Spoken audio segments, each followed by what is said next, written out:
Consumers of news media in today's 24-hour news cycle often display a sort of attention deficit disorder. Since news programs today often function as entertainment as much as they do to inform citizens of vitally important events, this is not entirely surprising. And yet, for several months, the situation in Ukraine grabbed world headlines. Alas, it should still be in the headlines, but it is, in the words of Patriarch Sviatoslav, the head of the Ukrainian Greco-Catholic Church, Europe's forgotten war. Of course, the news outlets almost universally focus on the sensational, the confrontational, and the violent, regularly failing to report on positive developments beyond brief statements that these may have occurred. More importantly, what's most often omitted is any deeper analysis of such positive events. That's why it's imperative at this point to offer at least a preliminary glance beyond the headlines at what has been going on in Ukraine since November 2013, and especially at what the religious implications might be. The phenomenon of the Euro Maidan is a complex one. The term Maidan, a word of Turkic origin, simply refers to a public square. Millions of people walk through them and utilize them on a daily basis. Occasionally, in the face of an unresponsive political system, a public square turns into the public square. When the government is controlled to an inordinate degree by corruption, notice I say inordinate degree, it's too idealistic to imagine that after the fall of humanity one could have a political system without any corruption. But when there's inordinate corruption, when cronyism and extortion take the place of a civil society, and a sufficiently large percentage of the press and other media fall under the control of the corrupt political system, or are at least docile to that system, the people, in the end, rise up. This rising is usually initiated by a small group or groups of dissenters. These are people who have the sheer audacity to imagine a different reality, whether in response to a particular question or as a generalized expression of dissatisfaction with the status quo. In Ukraine, between November 2013 and late February 2014, a revolution took place. Not the right-wing junta so graphically described by the Russian government and the Russian media, over which the forces of Putinism exert a stranglehold. Instead, what happened was a revolution of dignity, a term that was coined at the Maidan by Bishop Boris Gudyak. What started as the protest of a certain number of university students and supporters against the president who betrayed the expectations for closer ties with Europe turned into a national movement to resist the thugs who had seized hold of the political process in the country and to carve out for the citizenry of Ukraine a life worth living again, in which citizens would take responsibility for their country and pay the price for such civic involvement. The dreams of European integration that served as a catalyst for the initial protests were transformed as the government of Viktor Yanukovych attempted to crush them with brutal force.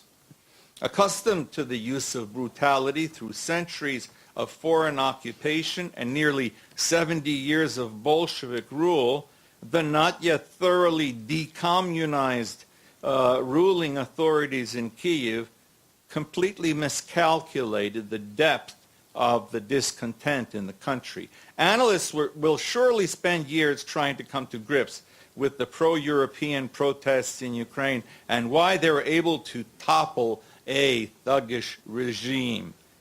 But as long as the events in Ukraine in 2014 are ascribed mainly to pro-European sentiments among a majority of the population, these events will be poorly understood. Human beings tend to exercise their sometimes unruly instincts toward freedom more often against something that is rather than for something that might be.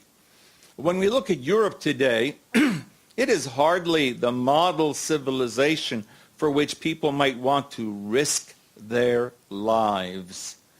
In practice, Europe is consumerist, bureaucratic, morally confused, and spiritually insipid. The incredible weakness of the political leadership has never been so apparent as during the most overt phases of Russian aggression in Ukraine, when European leaders could not decide on an effective course of action in response to the most serious, violent disregard for national sovereignty on the continent since World War II. The very thought of perhaps needing to sacrifice a little profit or a little energy through effective economic sanctions against Russia threw the Western powers into disarray. The empty threats of the United States administration at that time against Putinist adventurism only heightened the irony of Ukrainians willing to die for what the West stands for.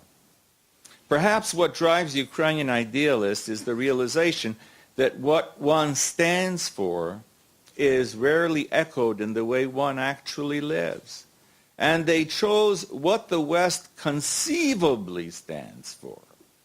The basic notion that individual human beings actually have inherent value and hence possess dignity. No human society has been entirely successful in fully protecting such dignity. Both the right and the left have been much more deft at infringing upon the rights and values of some at the cost of others through the pursuit of misguided policies. Nevertheless, in democratic societies, the human person is at least paid adequate lip service. And so it appears that a significant majority of the people of Ukraine chose this democratic ideal and indeed saw the events of 2014 as a revolution of dignity, and that's the way they refer to it even today. During his visit to Ukraine in 2001, Pope St. John Paul II took pains to lay particular emphasis on human dignity in his various talks in Kyiv and Lviv that may have in some way contributed to this awareness. What's particularly lacking in press coverage of this momentous development is any attention to the remarkable unity exhibited by the historically fractious populace of Ukraine, especially in the religious realm.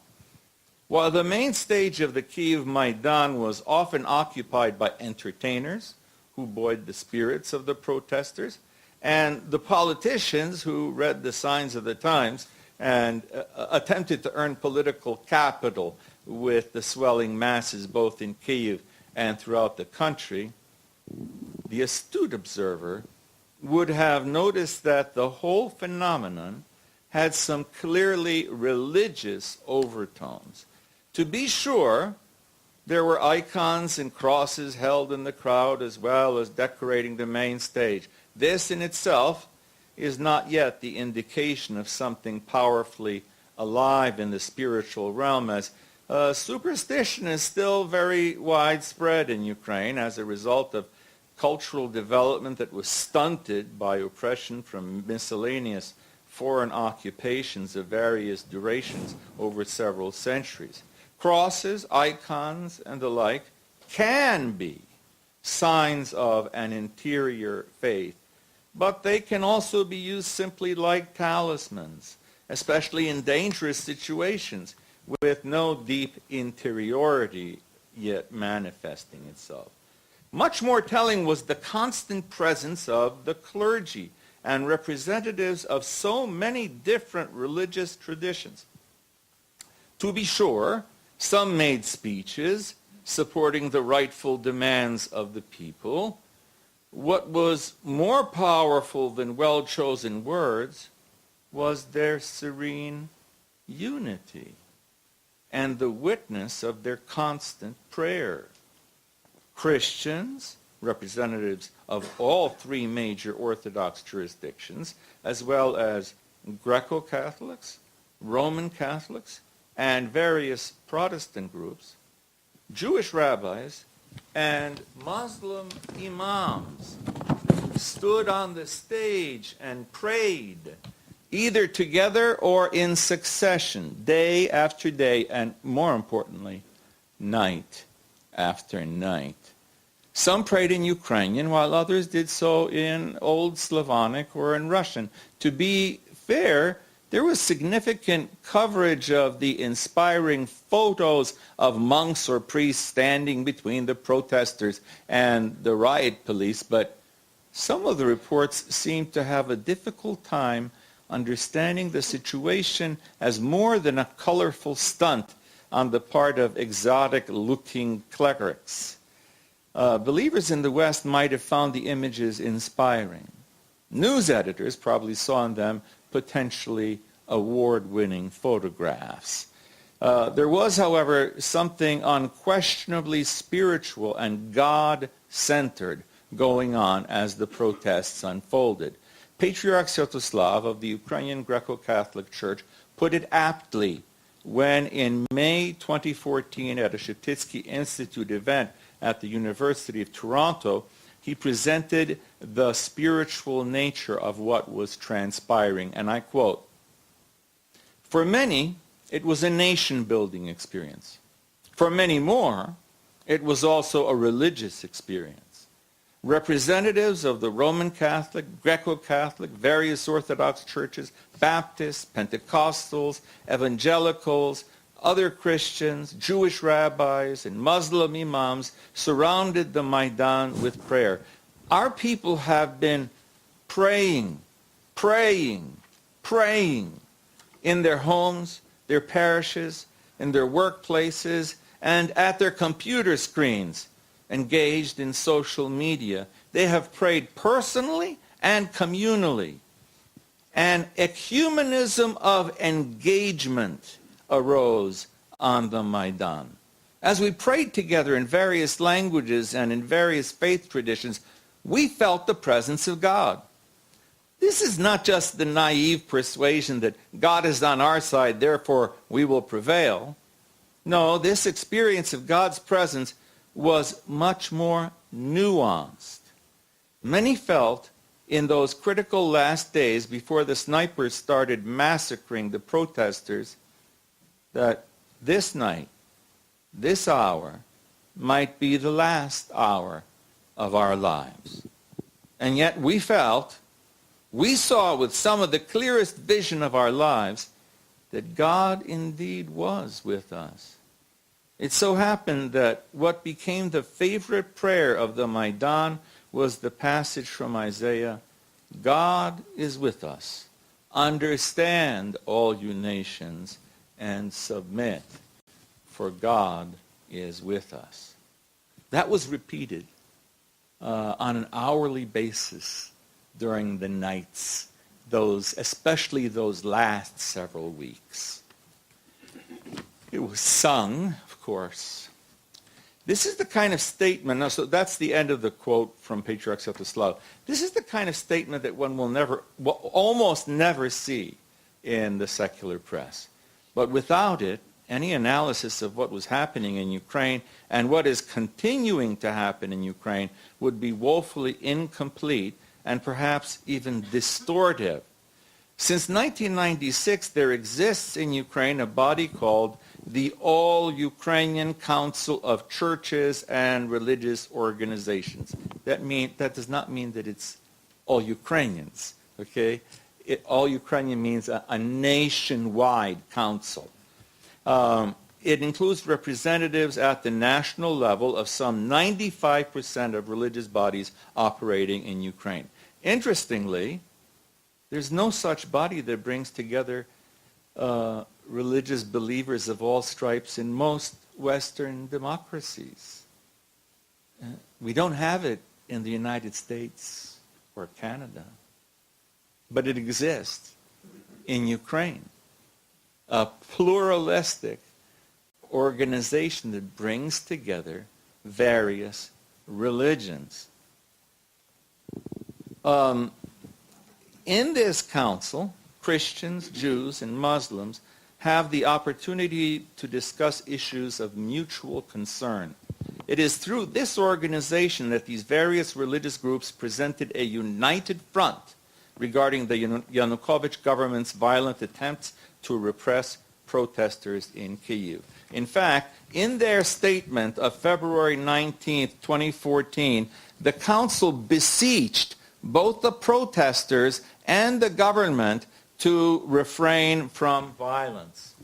On February 22nd, the council issued a statement condemning any talk of separatism or division of the country as dangerous, given the delicate situation. This same organization met with the government on February 26, 2014, soon after the election of an interim president following the flight of Yanukovych to Russia, issuing a statement condemning corruption and supporting the legitimacy of the new governing bodies.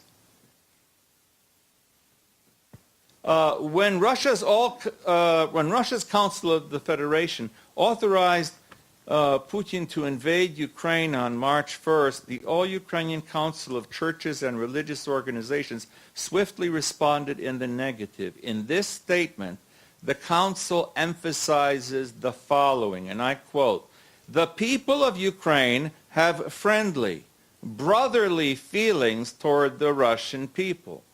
The citizens of Ukraine do not desire any inflaming of enmity.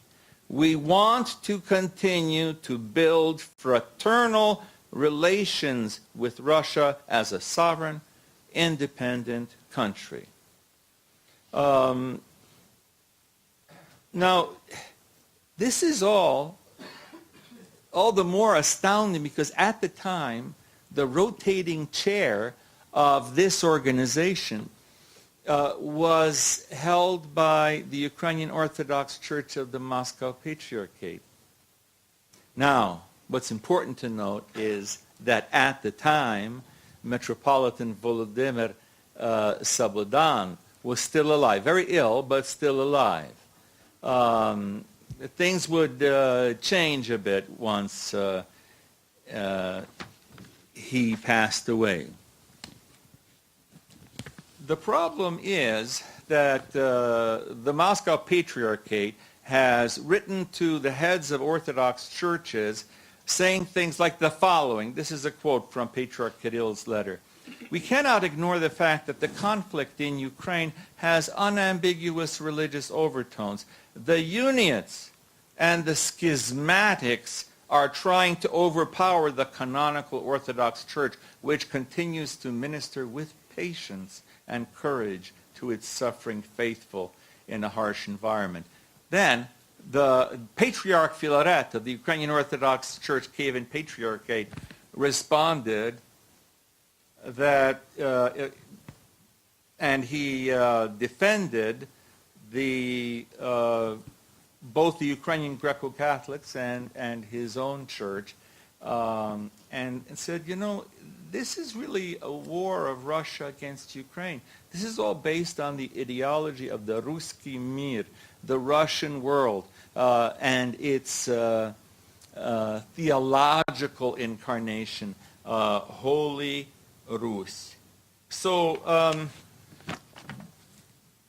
it is impossible to understand what happened in the Revolution of Dignity, why it got that name, without understanding the involvement of various religious communities in an Irenic fashion, working together and standing with the people. I asked Patriarch Sviatoslav, the head of my church, so when people ask you why you were there on the Maidan, how do you answer? And he said, our church stands with the people. Notice he did not say the nation. He said the people. It's not about a government. It's not about a state. It's not about some nationalistic view of things. It's standing with the people of everybody on earth. People in the United States should be able to understand that, because the U.S. Constitution begins with the words, we the people. In Ukrainian, there is a clear distinction between narod, the people, and natia, the nation, which has all kind of political and statist connotations. During the Maidan, all of these diverse religious bodies stood with the people.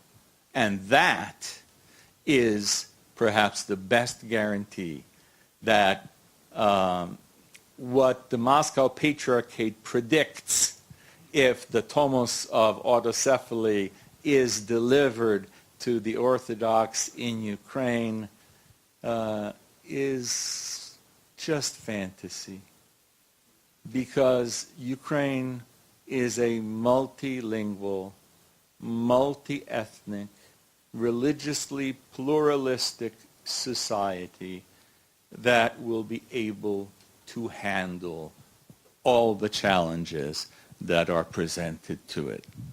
Thank you. Thank you very much, Dr. Chirovsky. That was a really touching presentation on how religion played a role in the revolution, but perhaps also remained a force of stability for those in the protest.